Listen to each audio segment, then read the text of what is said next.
Hai semua, sekarang aku akan menjelaskan dengan topik kelainan kongenital.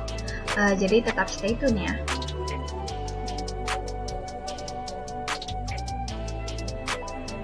Jadi kelainan kongenital adalah kondisi tidak normal yang terjadi pada masa perkembangan janin. Kelainan kongenital merupakan kelainan abnormalitas yang terjadi pada janin selama masa perkembangan janin sebelum kelahiran.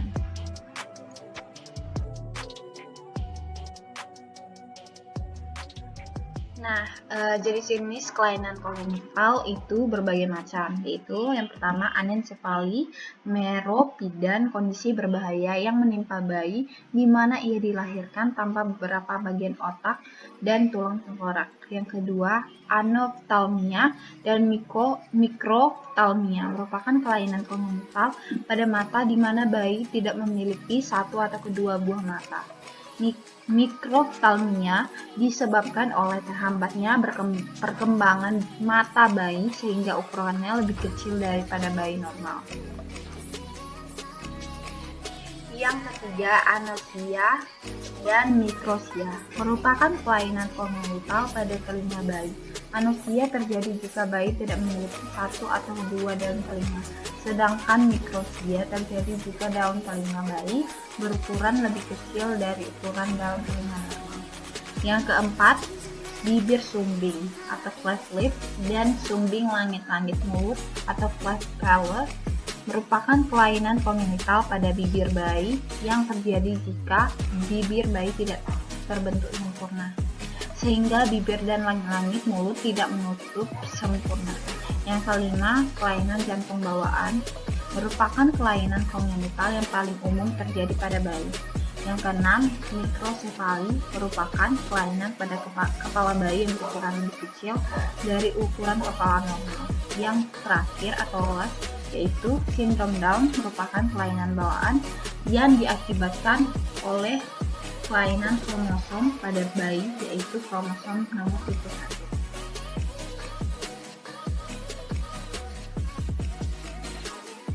Jadi penyebab kelainan kongenital dibagi menjadi beberapa faktor atau penyebab. Yang pertama adalah faktor genetik, misalnya mutasi atau perubahan gen berperan dalam terjadinya kelainan kongenital. Yang kedua, faktor sosial-ekonomi. Kemiskinan merupakan faktor yang dapat meningkatkan resiko kelainan kongenital. Yang ketiga, infeksi. Infeksi kehamilan seperti sifilis dan rubella dapat menyebabkan kelainan kongenital.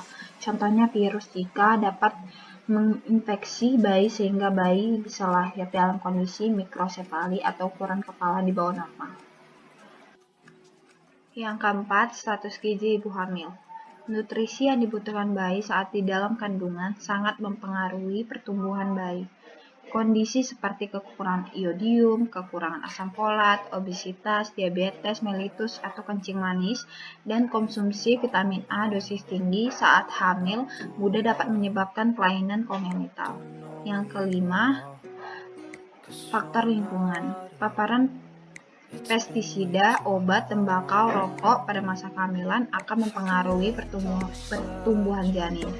Ibu hamil yang tinggal di lingkungan pabrik, limbah, dan tambang memiliki resiko yang lebih tinggi untuk terkena kelainan kongenital.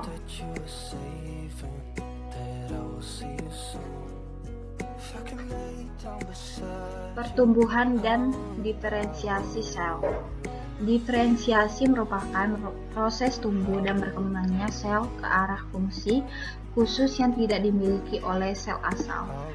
Diferensiasi berlangsung sewaktu embrio. Berkat diferensiasi suatu individu, bentuk definitif jadi terdiri atas berbagai macam jaringan. Tahap diferensiasi. Dalam diferensiasi terjadi ke dalam beberapa tahapan, yaitu pada tingkat pertumbuhan embrio, seperti zigot, blastula, tubulasi, dan organogenesis. Yang pertama, zigot. Zigot adalah ovum yang fertilisasi dibuahi spermatozoa. Yang kedua, blastula terjadi pada tingkat pertumbuhan embrio, terbentuk daerah kelompok sel yang akan menjadi jaringan utama tubuh. Yang ketiga, gastrula. Pada tingkat gastrula, embrio sudah mengandung 3 lapis benih yang terdiri dari sel-sel yang tersusun di daerah tertentu tubuh, yaitu ektoderm, mesoderm, dan endoderm. Yang keempat, tubulasi. Pada tingkat tubulasi, ketiga lapis benih sudah berupa bumbung sehingga merupakan bumbung epidermis yang melingkup seluruh permukaan tubuh. Yang terakhir adalah organogenesis. Pada tingkat organogenesis, diferensiasi lebih rinci lagi. Di sini sudah terbentuk seluruh macam jaringan dan alat tubuh secara lengkap, sehingga pada saat kelahiran anak sudah dalam bentuk yang tetap. Terima kasih yang sudah menonton. Semoga bermanfaat. Terima kasih.